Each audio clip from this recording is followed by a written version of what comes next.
Hey guys, and welcome back to this channel. In this video I'll be showing you guys how you can add a row in Google Docs.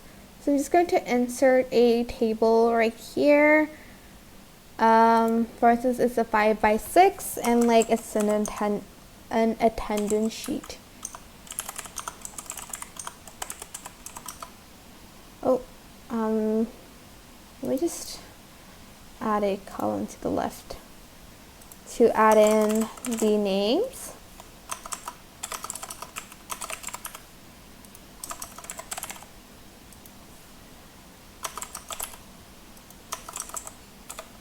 Okay, and then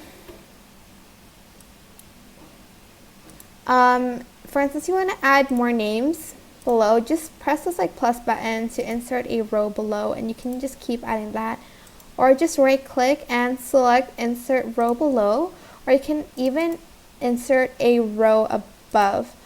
And that is pretty much how you can add rows in Google Docs. I hope this tutorial was helpful for you guys. Don't forget to like, comment, share, and also subscribe to this channel if you haven't done that. If you have any questions, just leave it in the comment section down below, and I will try my best to answer them all for you. Thank you so much for watching. Bye!